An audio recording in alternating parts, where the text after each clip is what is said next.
அஸ்ஸலாமு அலைக்கும் ரஹ்மத்துல்லாஹி தஆலா பரகாத்துஹு. நமது நபியின் குழந்தை பருவத்தை பற்றி பார்க்கலாம். குழந்தை பிறந்ததும் அதை வளர்ப்பதற்காக கிராமத்திற்கு அனுப்பி வைப்பது மக்காவாசிகளின் வழமையாக இருந்தது.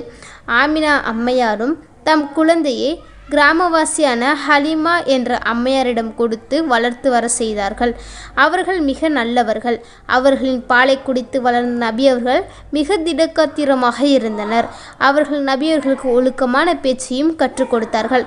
2 வருடம் கழித்து குழந்தையை மக்கா அழைத்து வந்தனர். குழந்தையை பார்த்த ஆமினா அம்மையார் மிக சந்தோஷம் அடைந்தார்கள். அச்சமயம் மக்காவில் ஏதோ ஒரு நோய் பரவியிருந்தது. எனவே மறுபடியும் குழந்தையை ஹலீமா அம்மையாரிடமே கொடுத்து அனுப்பினார்கள்.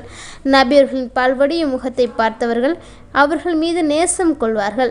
அவர்களின் இனிமையான பேச்சை கேட்பவர்கள் மிக சந்தோஷம் அடைவார்கள். நபி அவர்கள் ஹலீமா அம்மையாரின் பிள்ளைகளில் அன்பாக பழகினார்கள். அதேபோல் அவர்களும் நபியவர்கள் மீது அன்பாக பழகினார்கள்.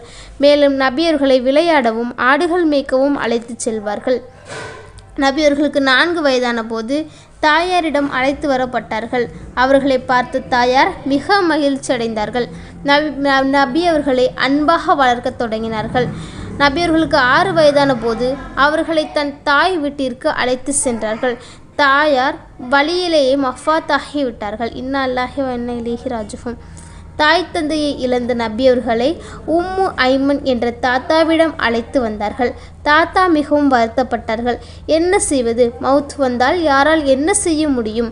வாலிபம் அடைந்த நபியவர்கள் ஒரு தடவை தமது பாசமிகு தாயார் அடக்கப்பட்டுள்ள அஃபா என்ற இடத்தை பக்கம் செல்கையில் நபியர்களின் உள்ளமும் கண்களும் கண்ணீர் வடித்ததை பார்த்த தோழர்களும் கூட கண்ணீர் விட்டு அழுதார்கள். இதுவே நபியர்களின் குழந்தை பருவமாகும்.